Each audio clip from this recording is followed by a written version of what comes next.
Здравейте, приятели! 2 години по-късно аз отново се завръщам в YouTube. Не, че на някой му пука Никола, но добре. Така че искам да ви кажа, че днешното видео ще е как започвам университет, защото както знаете вече, всъщност не знаете, но както и да вече знаете, пренесох се в София. Ще ви взема с мен на аутфит чек и на започване на първия ден. Така че... Така, хора, в момента какво ще кажете на зрителите? Добре, нищо няма да кажат. В момента търсиме някаква зала. Има да добавя, току-що разбрах, че съм си бил облякал на обратно плотника, но какъв е проблем да дойш на първи ден на университет с обратно облечен плотник? Откриването. Сега започваме да правим унитур, така че идвате с мен. Излизаме. Ама споко можете да си говорите, аз ще го кътвам. Така че... Те стълби са един път обаче. Объркахме пътя, сега се връщаме нагоре. Киносалон. Ама ние сме тук, бе, чакай. Верно ли, бе, Никола? Те изобщо не знам къде съм. Ами това беше от унитура, отиваме на кафе.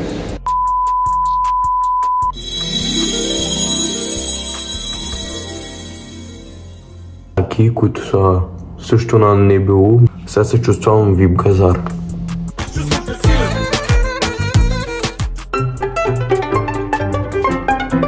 Хора, вече е 1 октомври. 2 октомври, защото мина 12. Започвам университет след... Не знам както и 10 без 20 започвам с първата ми лекция. Ставам след 8 часа и половина точно. И ще ви покажа отново аутфит чек за първи учебен ден. Първи учебен, така ли се казва? Да, предположим, че да. Много български, какво правите? Не знам. Но утре ви взим целия ден с мен, така че let's go. Приятели, аз успях да стана. Така че сега си пускаме едно кафе, обличаме се и тръгваме. Така, ето това ми е аутфита за първия ден. В смисъл е това подобие на яке, не знам дори как се казва. Ето тези дънки, които са скъсани и да, общо взето така. Се задаваме към университет. 18 минути! Добре съм, като ударен хамстер. Така, чувствам се като някой бизнесмен с лаптопът ми. Всъщност то бизнесмен на спирката и ходли по спирките. Реви ми се. Време, ние правим нещо като проба, аз в мой час правя нещо като упражнение. Това дава такива рекол. И хора, вече 1 часа почти аз се прибрах преди малко от университета, мина ми първата лекция, и която беше граждански знания и умения. Искам да ви кажа, че това беше най-скучният ми час и половина през живота. И също така говорихме за някакви картофи, някакви работи, беше ми супер безинтересно, но се оказа, че този предмет ще го имаме само първия семестър, за който съм благодарен на всички богове. И също така, той е някакъв смесен предмет между история и философия, а на мен лично философията ми е много безинтересен предмет и изобщо не знам защо го уча, като съм журналистика първи курс, но тук като цяло разбрах, че абсолютно всички първи курс учат този предмет, който аз мисля, че е безсмислен, но това не зависи от мен. Смисъл, ние в самия час говорихме за някакви картофи, не знам си какво, и аз просто рових във Facebook час и половина и Instagram. Учихме за гражданските знания и умения. Смисъл, това от първия час, хора, от първия час учихме. Час и нещо, този човек ни говореше някакви работи. Искам само така, че ни обясняваше какво е граждански дълг. Например, това, че когато някаква баба пресича улицата и ти отидеш просто и решиш да я помогнеш, това е било гражданско нещо, дори не разбрах аз какво. Та, ако например отидеш да изкопаш на баба ти градината, разбираш ли ти? Той това ни го обяснява. Ако отидеш да изкопаш градината, това не е било граждански дълг, е било просто личен дълг, персонален, на който сме били едва ли не длъжни да изкопаеш градината на баба си. А когато помогнеш на случайна баба да премине улицата, защото е с бастуни, не може по-бързо, това вече е било гражданско нещо си. И заради това говорихме за някакви такива глупости. Та на кой са му притрябвали да знам това смисъл? Аз така или иначе, ако видя баба... Да, ще й помогна, но за... Виси каква е бабата, защото нали ги знаете, например, не е бабки в трамваите, в автобусите, във всичките тези глупости във влаковете, които ти кажат: момче, я ми стани от мястото, защото си на моето. Ами жена, извинявай, ма само, че има още 15 празни места до теб и ти ма караш да стана аз, че да седнеш ти. Смисъл, аз не виждам логиката. Значи като бях малък, една бърза история да ви разкажа. Ти си за психолог. Като бях малък, просто една баба ми каза в тролея и аз станиче да седна, дори не ме помоли, просто ми му каза: я станиче да седна. И аз оттам като и викам: добре, нали, защото аз съм някакво лапе на 7 години и тя човек някакво идва и сяда и аз ставам и той тролея тръгва и аз просто си изсипах. В смисъл, бях като чувал с картофи, за картофите, които говорихме преди малко.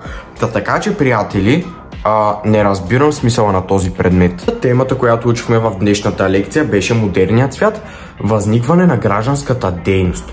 Така, приятели, като започнем от тази тема, стигаме до модерната епоха, която мен изобщо не ме вълнува. Гражданската дейност, съвременния смисъл на думата, възниква в условията на модерната епоха. Хора, искам просто да се видя по нова телевизия какъв е проблема, просто ще бъде синоптик. Разбирате ли, ще бъде втория Жоро Игнатов от съдебен спор. Той не е синоптик.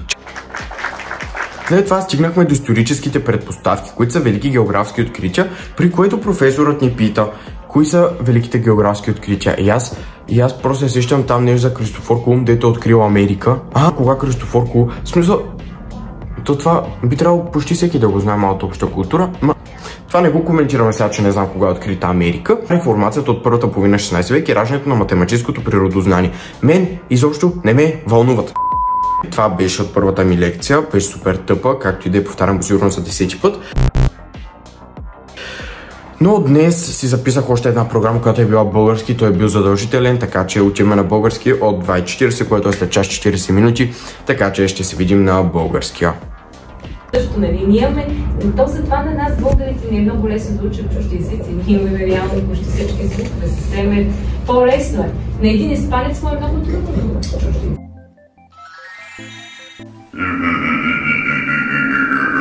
На мен също енкантадо, ако е мъж, енкантада, ако е жена. Mucho gusto, защото се представихте. Пето други отговаря енкантадо. Енкантадо означава очарован, но просто е пето на мен също. Енкантадо, нали, ако е мъж, енкантадо и час и половина по-късно. Вече сме на числа. 38, 39. И така по принцип е до 100 е така. Хора, ние просто искаме да си ходим. Ноември.